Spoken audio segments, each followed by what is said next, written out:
Hi guys, अस्सलाम वालेकुम। तो कैसे हैं मेरे वीयू के परिंदे। मैं उम्मीद करता हूं सब खैरियत से होंगे।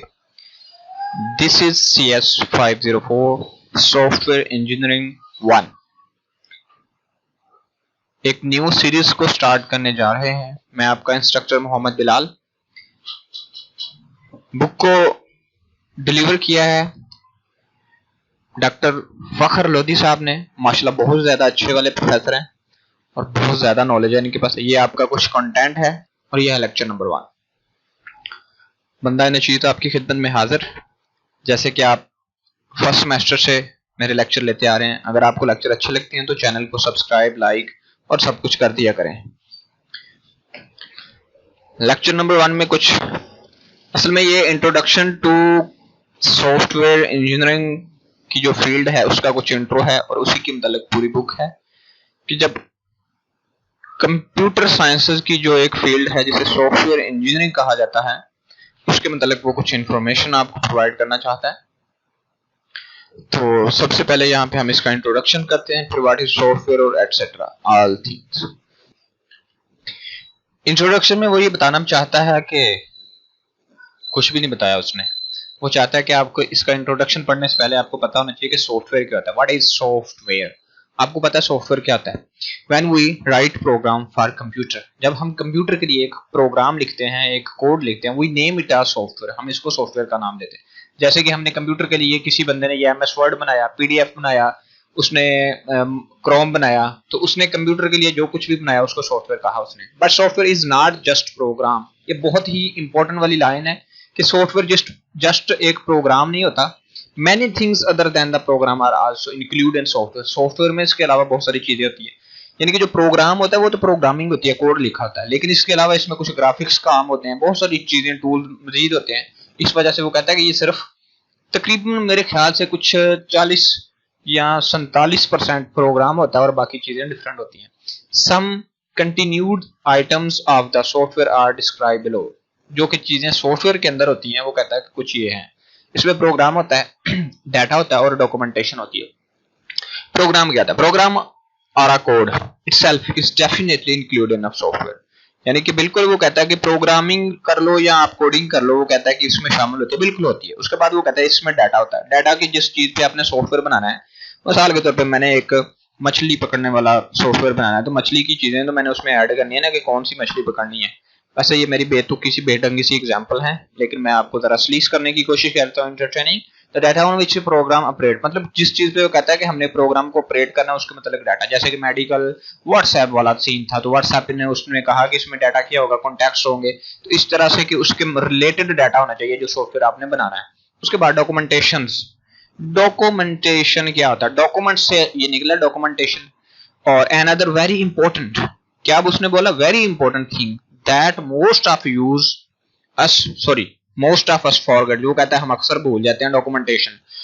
ये इंपॉर्टेंट पार्ट है सॉफ्टवेयर इंजीनियरिंग के अंदर के डॉक्यूमेंटेशन, एनालिसिस फेज और एटसेट्रा। वो कहता है ये इसको अक्सर हम भूल जाते हैं।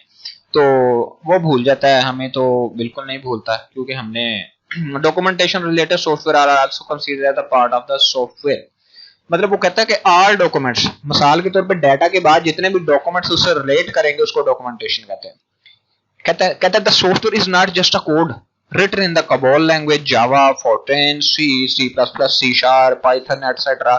कहता है is not just code। वो कहता है कि ये सिर्फ कोड नहीं है। इसको हम ये वाली लाइन को हम कर देते हैं हाईलाइट, क्विज बन सकता है, ठीक है। वो कहता है software is not just a code written in COBOL language, COBOL में लिखा जाता है, और उसके बाद जावा में, फोर्ट्रेन में लिखा जाता है, और C++ में। हो सकता है यहाँ पे वो आपसे पूछ ले कि फोर्ट्रेन किस लिए है, फार्मूला ट्रांसलेटर जो लैंग्वेज आपने CS101 में मैंने आपको पढ़ाई थी, ठीक है। और ये बिजनेस ओरिएंटेड लैंग्वेज थी, ठीक है। ये जो नेवी के लिए बनाई गई थी, CS101 में मैंने आपको पढ़ाया था। उसके बाद कहता है it also include data and documentation. इतनी खास चीजें नहीं है, हल्का फुल्का क्विज है ये इतने हिस्से में। आगे आ जाओ, व्हाई इज इंपॉर्टेंट, मतलब ये क्यों ज्यादा अहमियत रखता है, क्यों इंपॉर्टेंट है। तो यहां पे वो कहता है कि undoubtedly software is the playing vital role, vital मतलब थोड़ा बड़े वाला role, in the all field of the life these, मतलब वो कहने का उसका मकसद ये है कि ये सॉफ्टवेयर क्यों इम्पोर्टेंट भाई, इसलिए इम्पोर्टेंट है कि ये आजकल हमारी जिंदगी में घुस गया है, इसने बहुत ज्यादा डेली रूटीन में सारे काम ये कर रहा है, सुबह से लेके हम शाम तक हमारा फेसबुक, व्हाट्सएप, ट्विटर, हर चीजें बंद ही नहीं होती, तो पूरी लाइफ इसने ले ली है हमारी। हम मोबाइल से यूट्यूब से व्हाट्सएप से फेसबुक, तो सारा दिन यही काम रहता है, और वहां से कंप्यूटर है, तो सारा सीन ही इसने हमारा जब्त कर लिया, इसलिए ये बहुत ज्यादा इंपॉर्टेंट है। ठीक है, कुछ चीजें वो कहता है कि जो हमारी, जिनकी आइडेंटिटी उसने बोला नीचे है, जिन्होंने मेजर एरियाज हमारे जब्त कर लिए हैं सॉफ्टवेयर में, ठीक है, विच सॉफ्टवेयर हैज स्प्रेड, जैसे कि गेम्स या कुछ दूसरे सॉफ्टवेयर जिन्होंने हमारी पूरी लाइफ जब्त कर ली है। उसमें वो कहता है कि कुछ है, एक बिजनेस डिसीजन मेकिंग, ये एक क्विज है, और modern science investigation, engineering problem solving, ये जो उसने दो चीजें बताई हैं, उसमें वो कहता है कि ये दो ऐसी चीजें हैं जिन्होंने हमारी जिंदगी में मेजर हिस्सा जो है इन्होंने जब्त कर लिया। जैसे कि सॉफ्टवेयर सिस्टम, इसका पहले वाला इसको एक्सप्लेन करते हैं, software system have played major role in the business. अब जो सॉफ्टवेयर थे इन्होंने बिजनेस में बहुत ज्यादा इंपॉर्टेंट रोल बना हुआ है। आजकल तो यूट्यूब पे ऐड भी वो वाला आता है कि आपका अगर किराने की दुकान है तो भाई आपके लिए डीजी खाता या इजी खाता या हिसाब किताब वाली बुक, तो हर चीज सॉफ्टवेयर जो है ना वो जब्त कर रहा है, कि यानी वो अपना मकाम बना रहा है। तो वो कहता है कि बिजनेस के अंदर, वो कहता है कि इन बिजनेस इसने एक मेजर सॉफ्टवेयर में ने रोल अदा कर दिया। वी हैव एनालिसिस डाटा और वगैरह वगैरह, ये आप रीड कर ले, very easy. Modern science investigation and engineering problem solving, जो हमारी मॉडर्न साइंस है, मतलब जो हमारी साइंस थी उसके अंदर कैलकुलेटर, वो भी कंप्यूटर सॉफ्टवेयर पे, investigation, engineering problem solving required, सारा कुछ उसने बोला कि ये अब जो है इंजीनियरिंग में, साइंस के सारे मामलात में अब सॉफ्टवेयर इस्तेमाल होते हैं। कोई जितना बड़ा, बहुत बड़ी भी फील्ड है, इंजीनियरिंग है, मैकेनिकल है, इलेक्ट्रिकल है, हर जगह पे भाई सीन कंप्यूटर का। अगर आप बीएससीएस कर रहे हैं तो आपको पता होना चाहिए कि आप उस फील्ड में, जो फील्ड सबसे बड़ी वाली फील्ड है, ठीक है, उसके अंदर कहता है कि कैलकुलेशंस, डाटा एनालिसिस वगैरह वगैरह सारा सीन ही कंप्यूटर ने खत्म किया हुआ है। आगे उसने कुछ एग्जांपल दे दिए, जैसे कि डीएनए किसी का लेना है, अस्पताल में कंप्यूटर सॉफ्टवेयर इस्तेमाल होता है, ठीक है। सिमिलरली कहता है एस्ट्रोनॉमिकल ऑब्जर्वेशन, जैसे कि चांद पे जब मैं कभी मतलब कहता हूं कि आप चांद पे जाओगे, कुछ अच्छा करोगे, तो उसका हिसाब किताब भी मैंने इधर से देख के करना है कि कौन से स्टूडेंट ने मेरा लेक्चर अच्छे से सुना है और वो चांद पे जा रहा है, तो फिर वो उसका हिसाब मैंने सॉफ्टवेयर की मदद से देखना है। और आई होप कि आप में से कोई जाएगा। उसके बाद सारे रिकॉर्ड जो है वो computer system in these days ये हजम कर रहा है, ठीक है। तो इसको कहते हैं कि इसकी अहमियत इसलिए है कि सारा हजम जो है इलाका इसने कर लिया। उसके बाद गेम्स की बात करता है, गेम्स की बात करता है, we many computer has game, game तो हमारे बच्चे छोड़ते ही नहीं है ना यार, ये गेम वाला आपने अपनी तरफ से लिख देना जो आता है, टाइम नहीं वेस्ट करते, अच्छी अच्छी बातों पे टाइम वेस्ट करेंगे, ये छोटी इजी चीजों में मैं आपका टाइम नहीं वेस्ट करूंगा, आप खुद पढ़ सकते हैं।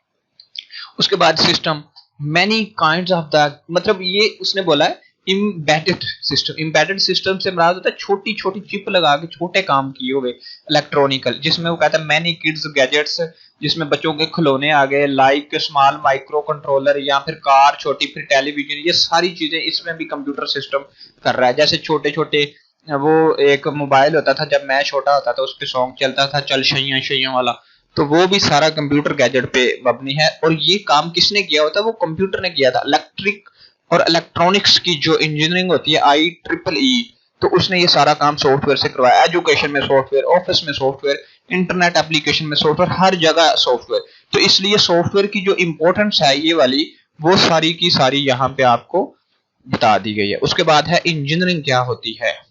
कहता है कि before moving on the software engineering, असल में वो बताना चाह रहा है सॉफ्टवेयर इंजीनियरिंग की, उसने इस बुक में सारा बात ही सॉफ्टवेयर इंजीनियरिंग की करनी है, ठीक है, दूसरी इंजीनियरिंग की नहीं। वो कहता है कि हम सॉफ्टवेयर इंजीनियरिंग की तरफ जाने से पहले कुछ बातों को समझ लेते हैं। उसने कहा कि हम दूसरी इंजीनियरिंग की भी बात करेंगे, तो यहाँ पे उसने पहले डेफिनेशन दी थी, कहता था process of the productive use of the scientific knowledge is called engineering. सबसे पहले इंजीनियरिंग की उसने डिफाइन की है कि ऐसा प्रोसेस, ऐसा तरीकाकार, प्रोडक्टिव तरीका जो कि साइंस के इल्म के ऊपर मबनी होता है, उसको इंजीनियरिंग कहा जाता है। उसने शार्ट में इंजीनियरिंग को बताया, ठीक है। यहाँ पे ये वाली जो एक चीज है, इसको मैं यहाँ से जो है कट कर देता हूँ, क्योंकि ये सॉफ्टवेयर इंजीनियरिंग की मैंने ऐड कर दी है यहाँ पे, और ये बात सिर्फ अभी इंजीनियरिंग की है। इसको यहाँ पे ऐड करेंगे नीचे। वो कहता है कि different between computer science and software engineering. यहाँ पे उसने बोला कि BScs में डिफरेंस बिटवीन, यहाँ पे हम क्या कर देते हैं, हम यहाँ पे लिख देते हैं एक इंटर लगा के BSCS, और यहाँ पे लगा देते हैं BS में वो मुकाबला होने लगा, BSCS versus software BS software engineering. लो जी, इनका उसने बोला कि डिफरेंट क्या है।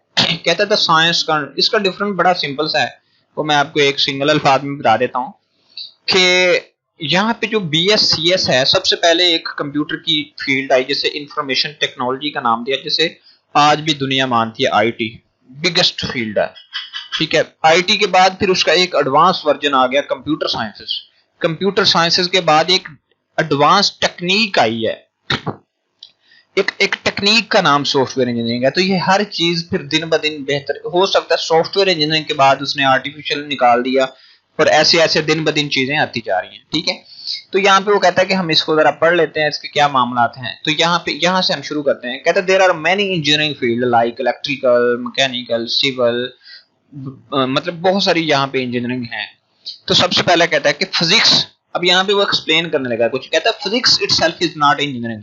कहता है फिजिक्स खुद तो कोई इंजीनियरिंग नहीं है, मगर इसका जब इस्तेमाल किया जाता है बिल्डिंग बनाने के लिए तो ये बन जाती है सिविल इंजीनियरिंग। जब हम इसी फिजिक्स का इस्तेमाल इलेक्ट्रॉनिक्स चीजों पे करते हैं तो फिर या मशीन्स पे करते हैं, वो फिर मैकेनिकल या इलेक्ट्रिकल इंजीनियरिंग बन जाती है, ठीक है। उसने आगे यहाँ पे पॉइंट 3 में किया है, कहता है व्हेन वो use physics in constructing building, जब कहते हैं हम उसी फिजिक्स को बिल्डिंग बनाने की मतलब सलाहियत में लेते हैं तो इसको सिविल इंजीनियरिंग कहते हैं। Define clear. उसके बाद कहता है वही फिजिक्स अगर हम इसको मशीन्स लाइक इंजन, कार, मतलब ये बनाने में या इसी को चलाने में लगा देते हैं तो फिर ये वाली जो फील्ड है इसको हम मैकेनिकल इंजीनियरिंग कहते हैं। काम उसी फिजिक्स का है, बुक नहीं, वो जो अमल है। उसके बाद कहता है कि जब हम इसी फिजिक्स के इल्म को हम कहते हैं कि इलेक्ट्रॉनिक्स चीजें बनाने में डेवलप करते हैं तो इस प्रोसेस को हम इलेक्ट्रिकल इंजीनियरिंग कहते हैं। तो इसका मतलब कि फिजिक्स खुद कोई इंजीनियरिंग नहीं है, इसका इस्तेमाल आगे इंजीनियरिंग क्रिएट करता है। तो हर फील्ड का उसने यहाँ पे पहले बताया। अब वो कहता है यहाँ पे उसने कुछ एक छोटी सी बड़ी इंपॉर्टेंट वाली चीज बताई है,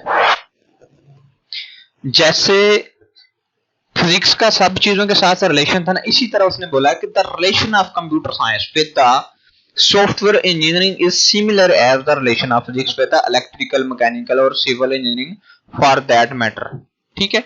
जिस तरह उनका इसके साथ ताल्लुक था उसी तरह कहता है कि ये जो कंप्यूटर साइंस है ना, सॉफ्टवेयर इंजीनियरिंग का भी इसके साथ ऐसा ही ताल्लुक है, ठीक है। उसके बाद कहता है कि जैसे कि सॉफ्टवेयर खुद कोई सॉफ्टवेयर इंजीनियरिंग नहीं है, लेकिन वो जो तरीकाकार है उसको सॉफ्टवेयर इंजीनियरिंग, ये एक टेक्निक होती है बस।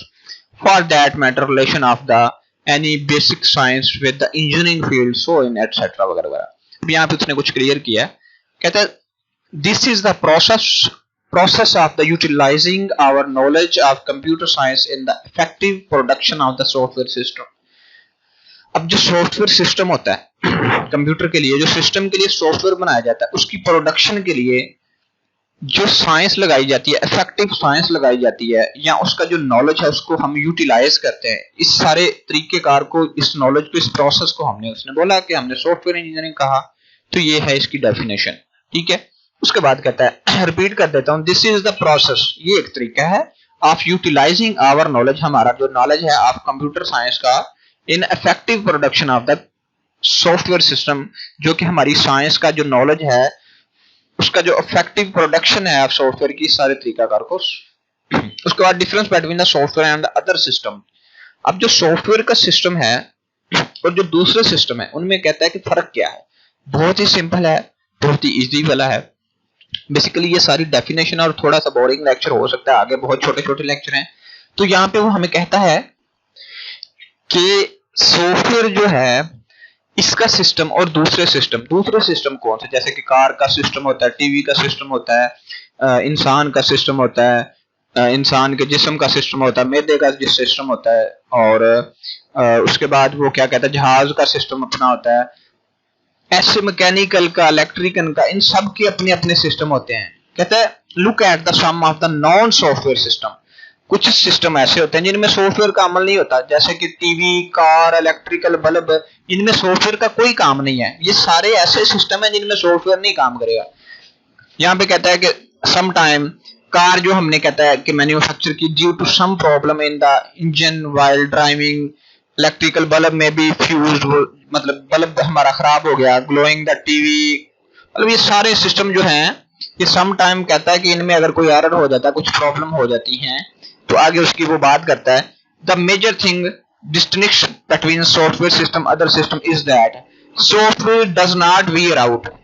जो कि सॉफ्टवेयर होता है वो खुद वियर आउट नहीं करता। इस सारी बात को उसने इससे रिलेट किया है, एक डिफाइन भी किया है, और इसको मैं करता हूं कि समझ आ जाएगी आपको। दूसरे सिस्टम इससे कैसे डिफरेंट है ये बात क्लियर करती है कि जो सॉफ्टवेयर होता है ना डज नॉट वियर आउट। इसका मतलब क्या होता है कि वियर आउट से मतलब नहीं है कि उसने कपड़े उतार दिए हैं। वियर आउट इसका मतलब ये होता है कि जैसे कि कार हमारी है, कार वो पुरानी हो गई, चलते चलते 10 साल पुरानी होगी, वो खराब होगी, या वो बारिश में खड़ी रह गई तो उसके बाद मतलब उसमें पानी ज्यादा चला गया, खराब होगी। टीवी पे मतलब झटका लगा बिजली का, वो खराब हो गया, या फिर कार खराब होगी, इलेक्ट्रिकल, मतलब माहौल के असर हो जाते हैं इसमें। इसलिए मैंने इसको सादा अल्फाज में साथ में लिख दिया, माहौल का असर समझ लो इसको, या हमारा अपना ही असर समझ लो। तो जो सॉफ्टवेयर होता है ना, सॉफ्टवेयर उसको किसी चीज का कोई फर्क नहीं, वो नॉन सेंस होता है। ठीक है, होती तो कार भी नॉन सेंस है लेकिन ये मैकेनिकल होती है। ठीक है, ये वियर जो होती है ये वियर आउट होती है, लेकिन जो सॉफ्टवेयर होता है ये वियर आउट नहीं होता, क्योंकि इस किसी चीज का असर नहीं होना। जब एक बार कोडिंग हो गई तो बस फिर हो गई, नो इशू। तो इसलिए ये सिस्टम, सॉफ्टवेयर का सिस्टम दूसरे सिस्टमों से बहुत ज्यादा अलग है। मुझे पता है वीडियो लंबी हो रही जाती है। ये उसने बोला है कि व्हाट इज डज मीन, इसका वो कहता है कि क्या मतलब है। आगे उसने कुछ एग्जांपल दी हैं, आपने इसको अच्छे से रीड कर लेना। मैं भी हल्का सा टच लगा देता हूं। If a software has any defect, ये कुछ इंपॉर्टेंट वाली मुझे क्विज फील हुआ है तो मैंने इसको हाईलाइट कर दिया है। बाकी आपने ये सारा एक बार रीड जरूर कर लेना है, आपकी बड़ी नवाजिश होगी। ठीक है, तो यहाँ पे सीन ये है कि if software has any defect, इसमें कोई मसला है, तो कहता है वेरी फर्स्ट डे, मतलब कि कहता है अगर सॉफ्टवेयर में कोई मसला होगा तो वो पहले दिन ही हो जाएगा। मसलन मैंने एक सॉफ्टवेयर बनाया तो वो मैं जब उसको रन करूंगा ना तो वो मुझे पहले ही बता देगा भाई ये नहीं चल रहा, इसमें एक एरर आ गया, जो नीचे कंपाइलर बता देगा। आपको कंपाइलर का पता है क्या होता है। तो वो कहता है कि इसमें जो मसला होना होता है पहले दिन ही हो जाता है, बाद में नहीं होते इसमें मसले। ठीक है, कार में पहले दिन कोई मसला नहीं होता, दूसरे दिन हो सकता है मैं रक्शे में मार दूं और कार का मसला बन जाए, फिर वो चलती नहीं जाए, तो बाद में उसमें होते हैं, इसलिए वो वियर आउट होती है, इसका कोई इशू नहीं होता। पहले दिन मसला होना होता है, उस मसले को उसको बग कहते हैं, एरर, और उसको निकाल दिया जाता है, डीबगिंग कर दी जाती है। इसलिए ये दूसरे सिस्टमों से अलग है। अभी तक बात हो रही है कि सिस्टमों से अलग कैसे है। बाकी कुछ यहाँ पे पढ़ना कि car become wear out, you just need, मतलब कहता है अगर कार में मसला बन गया, इसका कोई एक टायर खराब हो गया, आपने उसको कोई हिस्सा डैमेज हो गया, कोई भी इशू हो गया, तो आपने उसके हिस्से को चेंज करके तो नई चीज डाल देनी, उसने वर्किंग कर देनी। लेकिन if software has bug then same process of the replacing, मतलब उसके में जो फॉल्टी पार्ट है with the new one may not work. जैसे कि अब सॉफ्टवेयर का एक हिस्सा खराब हो गया, यानी कि उसमें कोई बग आ गया, कोई एरर आ गया, तो उसके साथ आप ऐसा नहीं कर सकते कि उसका जो हिस्सा खराब है उसको निकाल के बाहर रख दो और नया हिस्सा डाल दो। नहीं, यहाँ पे एक सॉफ्टवेयर होता है और कोडिंग दोबारा आपको चेक करनी पड़ती है और उसके बग निकालने पड़ते हैं। ये वजह है कि ये दूसरे हिस्सों से अलग है। इसको फॉल्ट उसके साथ चेंज नहीं किया, जैसे इसका कोड जो है वो तब्दील किया जाता है, उसको यानी कि दोबारा लिखा जाता है, सेटिंग उसकी सेट की जाती है। इसलिए ये दूसरे कार सिस्टम में इनसे अलग है। तो ये बता रहा था कि why is different source of the inherent complexity of the software, मतलब कम्प्लेक्सिटी की कम्प्लेक्सिटी क्या होती है, अब उसके मतलब हम बात करते हैं। यहाँ पे सोर्स की जो इनहेरिटेंसी होती है, कम्प्लेक्सिटी ऑफ सॉफ्टवेयर की होती है, उस पर कुछ हम ये आप रीड कीजिएगा, मैं आपको इसकी डिफाइन पे ले चलता हूँ। यहाँ पे उसने बोला the name of the game is the change in evolution of the time in all dimension, this change is the direct impact, यानी कि ये डेफिनेशन ही एक explanation. Therefore software engineer also have deal with the challenging of many process of changing. अब वो कहता है कि जो सॉफ्टवेयर की कम्प्लेक्सिटी होती है, यानी कि थोड़ी मुश्किल होती है, इसको इसकी जो पेचीदगी होती है, उसके मतलब वो बात करता है कि ये दूसरे, असल में वो बात अभी तक वही कर रहा है कि एक सॉफ्टवेयर सिस्टम और दूसरे सिस्टम में एक दूसरे से अलग क्यों है। तो यहाँ पे भी वो यही बता रहा है कि जो सॉफ्टवेयर की कम्प्लेक्सिटी होती है वो दूसरे आम नॉन सॉफ्टवेयर सिस्टम यानी कार वगैरह के सिस्टम से ज्यादा पेचीदा होती है। उसकी वजह क्या होती है कि कार के किसी हिस्से में मसला बना, कार के टायर में मसला बना, टायर निकाला, दूसरा टायर निकाल दिया, वेरी इजी। इंजन में मसला बना, उसको मतलब निकाला और उसको चेंज किया जा सकता है एक। लेकिन मतलब कि हम इंजन या नया मॉडल आ गया कार का, उसमें चेंजिंग आई तो नो इशू, मतलब कि समझ में आने वाली बातें हैं। लेकिन जब एक सॉफ्टवेयर है उसके किसी एक हिस्से में आप चेंज कर दें तो पूरा कोड मुतासर हो जाता है और वो कॉम्प्लेक्स बात हो जाती है।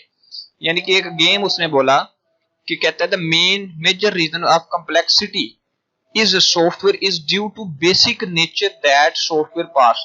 यानी कि जो बेसिक चीजों में आप चेंजिंग कर देते हैं उसकी वजह से पूरा कांस्टेंट जो था आपका वो मामला खराब हो जाता है। कहता है the name of the game is change. अगर आपने गेम का चेंज पूरी गेम में चेंज कर दिया कोड के अंदर, तो फिर इससे ये होगा कि आपका जो पूरा कोड था, पूरी गेम थी, वो सारी डिस्ट्रॉय हो जाएगी, सारी खराब हो जाएगी।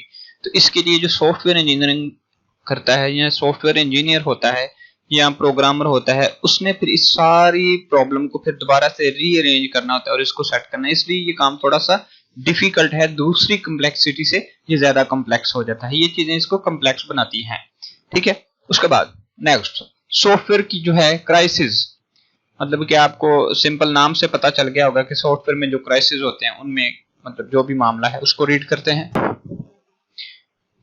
सॉफ्टवेयर के क्राइसिस को समझने से पहले मैं कहता हूं कि हमें पहले एग्जांपल को समझनी चाहिए, बाद में हम ये वाली सारी बात को समझेंगे, क्योंकि ये इंपॉर्टेंट है। एग्जांपल तो सिर्फ एग्जांपल है। यहाँ पे उसने कुछ एग्जांपल दिए, imagine a person who is live to village वगैरह वगैरह, और इसको रीड कर लेते हैं। मैं जरा रीड कर लूं, फिर उसके बाद जरा आपको बताते हैं कि क्या हुआ है। कंस्ट्रक्टर वगैरह वगैरह, न्यू बेटर न्यू हट में भी सॉफ्टवेयर। यहाँ पे सीन ये है सॉफ्टवेयर के क्राइसिस। बेसिकली आपको आपकी बुक से पढ़ाने का जो मजा है ना, इसमें थोड़ा सा मेरा नॉलेज भी इंप्रूव होता है, कुछ नई चीजें सीखने को मिलती हैं और आपको बाद में उसी बुक से पेपर देना होता है, तो आपके लिए आसानी रहती है। सॉफ्टवेयर के क्राइसिस दिए थे। यहाँ पे उसने एक एग्जाम्पल में बोला कि एक शख्स है, उसको आपने वो मतलब कि एक गांव में रहता है, ठीक है, आपने उसको एक गांव में फेंक दिया और वो एक गांव में रहता है। आप उसको कहते हैं कि भाई अपने लिए ना एक हट यानी कि एक झोंपड़ी कंस्ट्रक्ट कर लो रहने के लिए। वो शुरू शुरू में उससे मसाइल होते हैं, बेचारे को नहीं पता था, उसने झोंपड़ी बनाना सीख ली, अब वो झोंपड़ी बना ली उसने, अब वो रहने लग गया। अब आप उसको कहते हैं एक और झोंपड़ी बना लो अपने लिए, ठीक है, तो अब वो एक न्यू झोंपड़ी बना सकता है क्योंकि अब उसे झोंपड़ी बनाना आ गई है, ठीक है। कुटिया जो उसमें रहता था, अब उसको इतनी परेशानी नहीं है, आप उसको 2-4 बोलो वो बना लेगा, उसको प्रॉब्लम कम होगी। लेकिन एक दिन आप उसे अचानक बोलो कि भाई आप जो है ना, यहाँ पे लिखा है अभी पढ़ा है कि आप जो है ना एक लोहे की बिल्डिंग बना लो या एक आप सीमेंट की बिल्डिंग बना लो, तो उस बेचारे को बनानी ही नहीं आती, वो तो झोंपड़ी बनाने वाला इंसान है, तो उसके लिए ये बात बहुत ज्यादा मुश्किल हो जाएगी। तो इस वजह से उसके लिए जो मसाइल हैं बहुत ज्यादा बड़े हो जाएंगे। उसका तो वो सीन नहीं, उसके लिए वो अजाब बन जाएगा। वो एक बड़ा वो कंक्रीट का या आपको वो कह ले कि आप आयरन का वो जो घर है वो नहीं बना सकता, ठीक है। तो वो तो झोंपड़ी वाला बंदा था, तो अब आप उस पे ये तशद्दुद करो कि आप ये करो, तो वो नहीं कर पाएगा, थोड़ा सा मुश्किल होगा। हो सकता है वो बना ले, ठीक है, हो सकता है कि वो बना ले, लेकिन उसे सदियां लग जाए उसे बनाते बनाते देख देख के, तो ये बड़ा मसला है, ठीक है। कहता है इसी तरह यहाँ पे आ जाओ, पहले इसको समझ लो कि कंप्यूटर सिस्टम जो था very new and primitive in early 50, मतलब कि जो शुरू के दहाइयां थी उसमें कहता है कि जो हमारे पास सॉफ्टवेयर थे वो बहुत ज्यादा कम थे, सिस्टम बहुत ज्यादा कम थे, ठीक है। तो कम सॉफ्टवेयर थे, कम सिस्टम थे, तो उसी वक्त में फिर कुछ नए सिस्टम बने, कुछ नई चीजें आई 1960 में। यानी कि वो कहता है कि कुछ नई चीजें इंप्रूव हुई, कुछ नए हार्डवेयर आए, तो जो पुराने वाले हार्डवेयर थे वो तो कमजोर थे, यानी कि उनको इतना, जैसे झोंपड़ी वाला पुराना कमजोर था, उसको नई चीजें नहीं पता थी, तो इसी तरह जो पुरानी चीजें थी वो नए कंप्यूटर, एडवांस कंप्यूटर के लिए काबिल कबूल नहीं थे।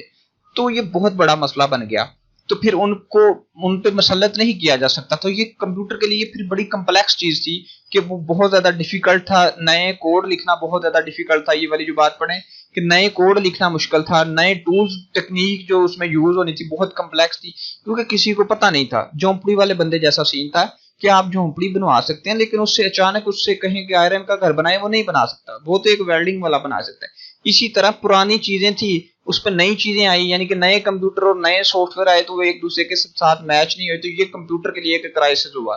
तो ये उसने एग्जांपल दी नीचे, वो कहता है कि 1960 में software had suffered from the similar kind, इसी तरह की कहता है बीमारियों से वो मतलब similarly kind of the suffering problem जो थी कि इन्हीं मतलब मुश्किलात का बीमारियों का उसको मसला बन गया। ये नहीं कह दीजिएगा कि अब उसको जो है दिल का कैंसर हो गया, ये मतलब एक प्रॉब्लम होगी, तो इसको सॉफ्टवेयर क्राइसिस कहते हैं। इस टेक्निक को फिर बाद में उन्होंने कहा एप्लीकेबल लार्ज सॉफ्टवेयर सिस्टम के लिए डेवलप करने के लिए, जो कि नॉट एप्लीकेबल थी बड़े सिस्टम के लिए, तो फिर उन्होंने यहाँ भी इस क्राइसिस का नाम दिया, आपको पता होना चाहिए। उसके बाद उसने बोला कि इसकी जो प्रॉब्लम थी, जो क्राइसिस थी, उसने उसकी एक ना सीक्वेंस बना दी है, फॉलोइंग सीक्वेंस, तो उसकी इसने एक ये वाली सीक्वेंस बना दी है, कुछ उसने लिख दी है यहाँ पे इनको जो है most case software which has try to build using these tools and techniques were not complete, वो कंप्लीट नहीं था।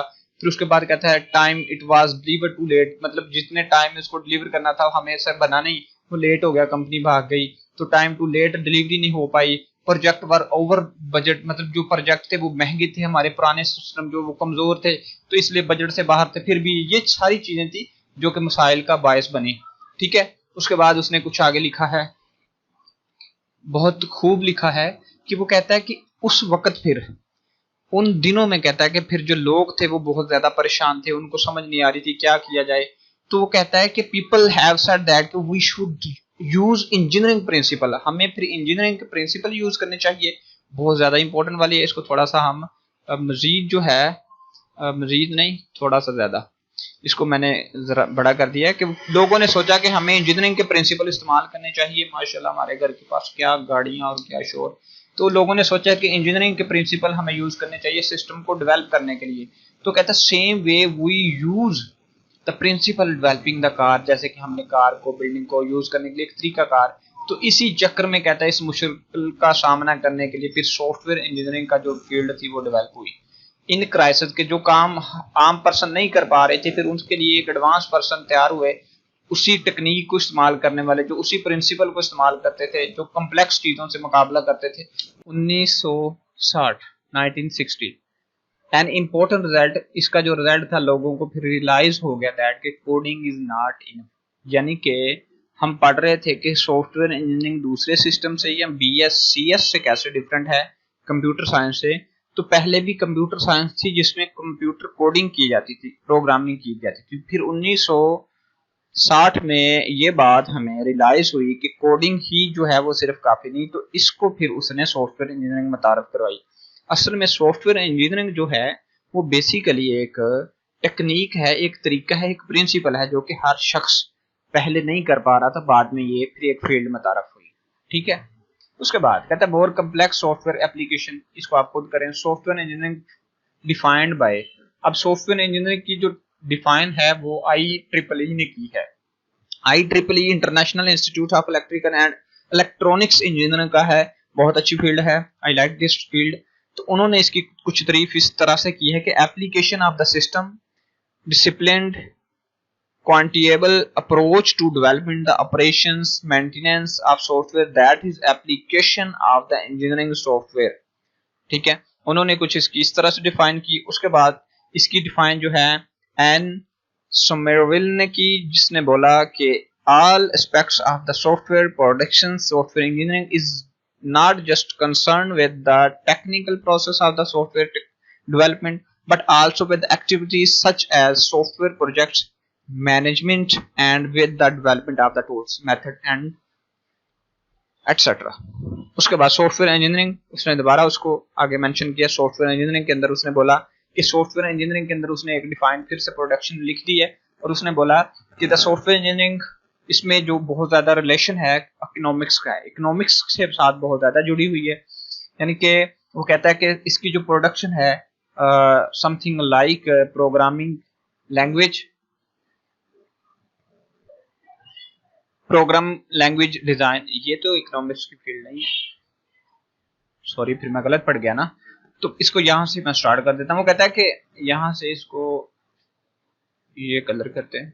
कहता है engineering is the combination of all tools technique and process that use in the software production, software बनाने के दरमियान में जो भी टूल्स टेक्निक है, जो भी तरीका है, ये सारा सॉफ्टवेयर इंजीनियरिंग है।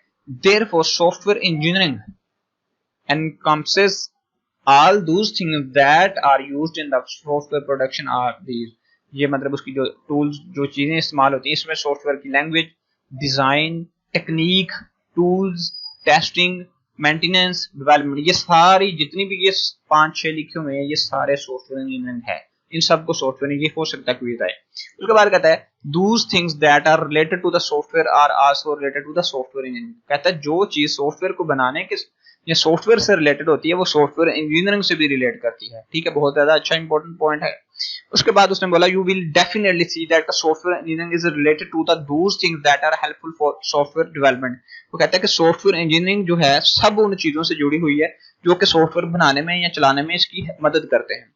उसके बाद उसने बोला कि programming language design is one of the major success is last 50 years quiz आ सकता है। The design of Ada language, Ada Lovelace जो प्रोग्रामर थी फर्स्ट, कहता है उसकी language was considered as the considerable effort of the software engineering.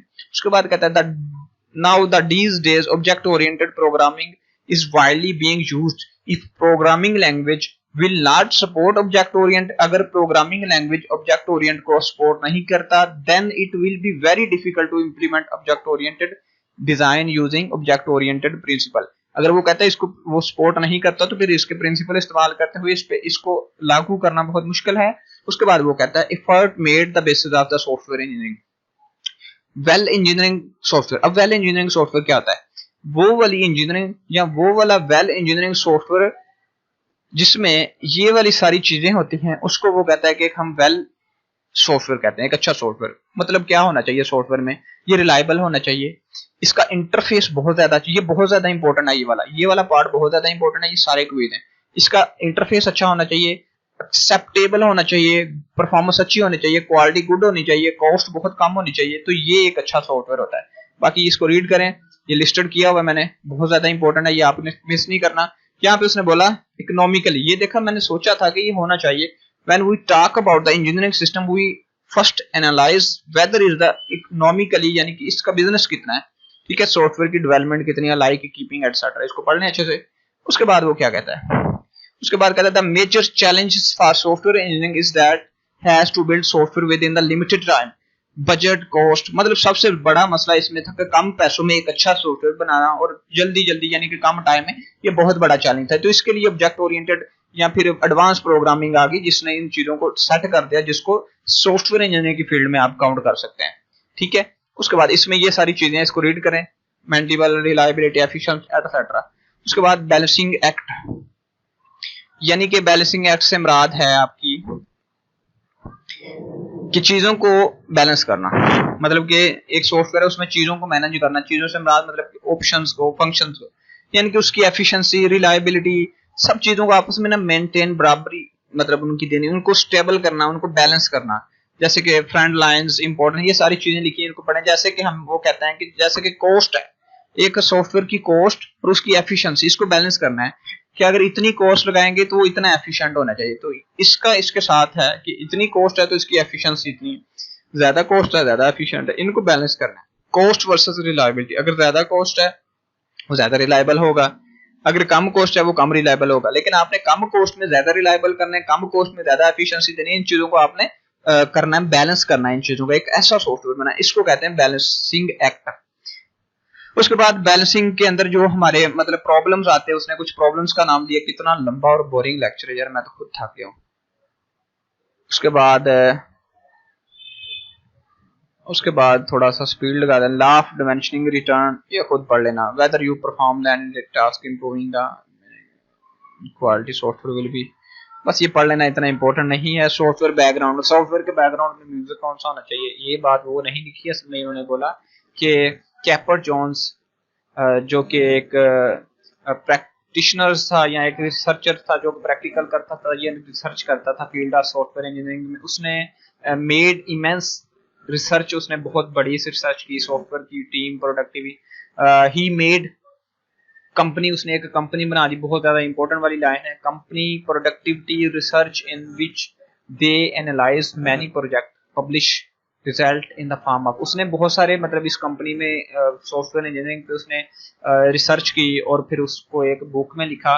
उसने इसको 25 प्रिंसिपल लिखे हैं, इतनी कैटेगरी होनी चाहिए एक अच्छे सिस्टम को, उसने बोला कि इतनी 25 कैटेगरी होनी चाहिए, और उसने कुछ 10,000 से ज्यादा प्रोजेक्ट की उसने सर्च की है।